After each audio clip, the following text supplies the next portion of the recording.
from 1991 onwards, the neoliberal economic policies are being implemented by different governments, both the Congress as well as BJP-led governments. These policies have seen a withdrawal of the government from expenditure on agriculture, on rural development, and so on, and cuts in subsidies for agriculture. That has affected in a big way the farmers' welfare.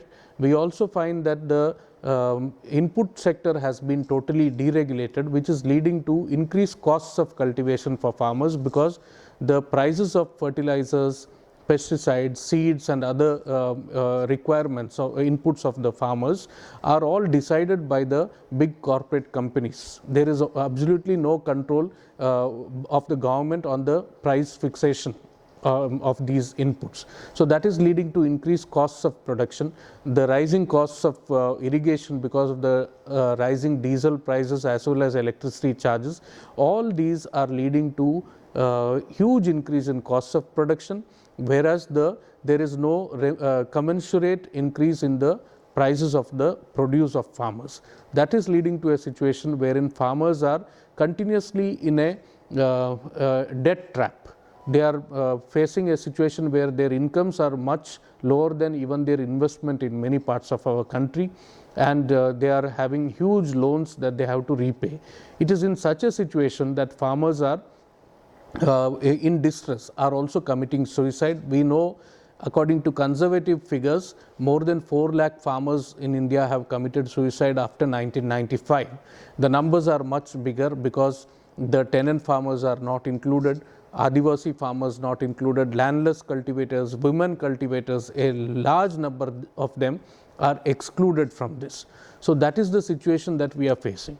The 3 acts which have been brought now is also leading to a situation where whatever little level playing field was available through the APMC market yard, where the exploitation of the big traders that the farmers faced earlier, that could be avoided with government intervention. That is being totally done away with by the changes brought around now in these 3 acts.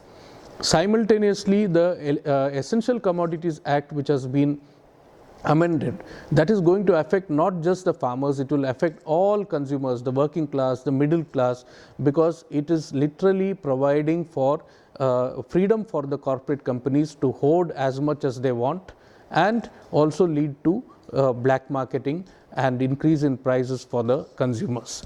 So that is another major issue, which even the farmers and agriculture workers are consumers. They also, for them also, these prices are going to affect. So that is why it is required that every section of farmers and every section of the society unite around this struggle and come out against the government moves. The other act to promote corporate contract farming, that is also going to lead to a situation where the corporate companies will dictate what has to be grown. It would be mostly commercial crops to suit the interests of people in Europe or America, and that is not going to benefit our farmers in a big way. It is going to lead to a major crisis for the food security in coming days, because the shift from food grains to export oriented agriculture is what is going to happen because of that.